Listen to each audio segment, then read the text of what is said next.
My father set up a family foundation the year after I was born, at a time when he was just about broke. It was really an expression of hope and affection for his late brother. About 20 years after he died, there was a large windfall that increased its assets by about a factor of 100.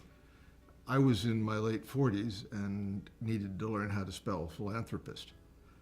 In the process of talking to people about what possibilities might be for philanthropic work in the area of education, what I found instead was people's stories started laying next to the story of my father and his siblings.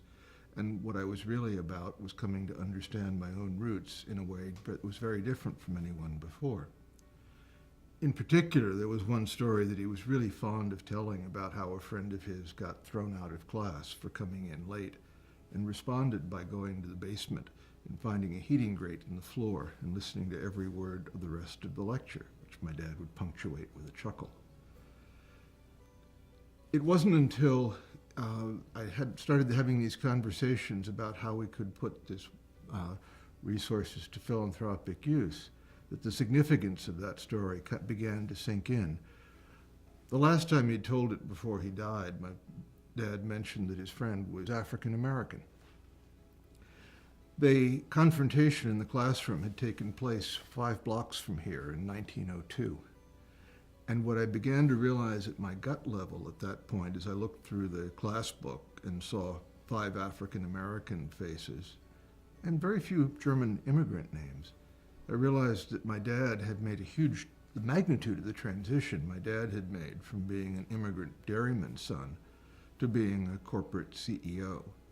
And I began to understand what the potential of transformation was.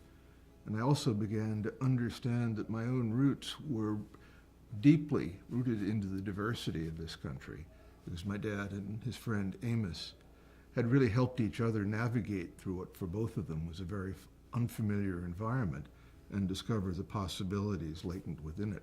15 years ago, I began to kind of be aware that a lot was being projected on me, and that I had to take some sort of action to say what I was going to be, or else my path could be defined to a greater extent by reacting. So I talked to about 20 people in New Haven, one at a time, who were all active in different parts of the nonprofit sector, and asked them, what's your vision for what you want to accomplish and what gets in your way? And they wanted help or support in building relationships across boundaries of difference that could withstand the disruptions of true collaboration. So, not knowing any better, I started a workshop series. We've been doing that for about a dozen years now. And what I've come to see is relationships built across boundaries of difference that persist, and that, in a way, like a fulfillment of the dream that my grandfather had and that my father lived out. These connections between people who thought they might not have much in common ended up creating their futures in ways that they hadn't imagined. A few months ago, in this community leadership program, it was our practice to take some time at each session for people to share a story. One woman told a story of taking a commuter train back to New Haven after being in New York for the 50th anniversary of the March on Washington.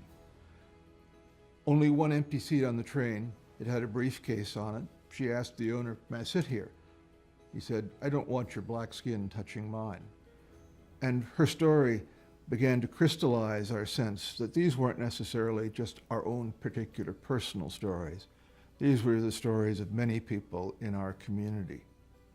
And I think what I feel kind of proudest of in this work that I have done is to go along on the journey of 20 people every year, trying to find both their collective voice and their own individual capacities to help move the world towards the place that they would want to imagine living in.